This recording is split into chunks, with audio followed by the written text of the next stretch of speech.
Manca un piano di sviluppo industriale e produttivo in Italia. I fondi del Recovery Plan italiano, secondo un progetto di ricerca della FIOM Veneto, alimenterebbero invece le importazioni dall'estero nel comparto delle energie rinnovabili, dell'automotive e delle telecomunicazioni.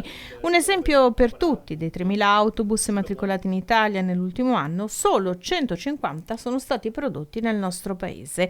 Il timore è quello di una mancata ricaduta per l'occupazione delle risorse ingenti che saranno disponibili. Per la transizione ecologica sono previsti 70 miliardi di euro, per la transizione digitale 50, e però produzioni vere da questo punto di vista prodotte in Italia o in Veneto sono assolutamente minimali.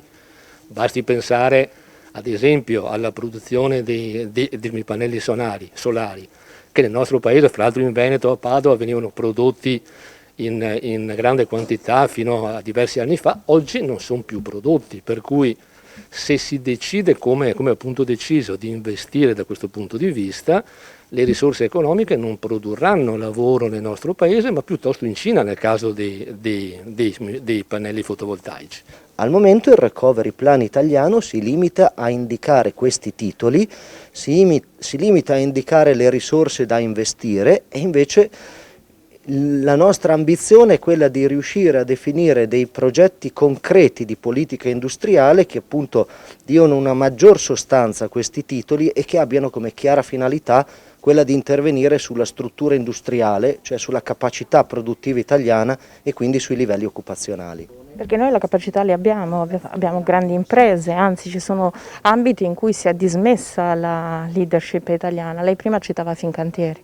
Questo è un altro tasto dolente, perché l'Italia dispone di eccellenze nell'industria pubblica, che possono essere chiaramente indicate: Fincantieri, Leonardo, l'ex Finmeccanica, o la holding di Cassa Depositi e Prestiti, che potrebbe essere uno straordinario braccio per creare politica industriale. Il problema è che di questi soggetti pubblici che un governo dovrebbe utilizzare per fare politiche industriali non viene fatta la minima menzione. Quindi la nostra preoccupazione sostanzialmente è che tutto venga lasciato alla logica del mercato. Noi siamo proprio intenzionati a perseguire quella strada anche con la mobilitazione e con il conflitto. Come dialogo con le forze in campo, penso al governo.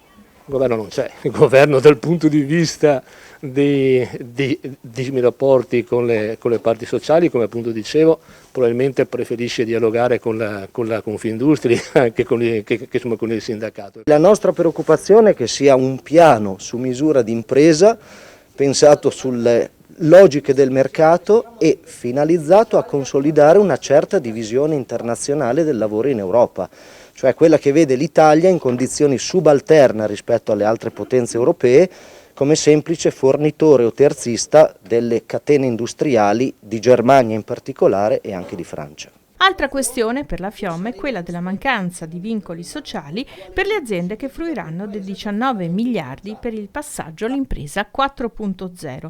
Per FIOM dovrebbero esserci invece il divieto di licenziamento e di delocalizzare.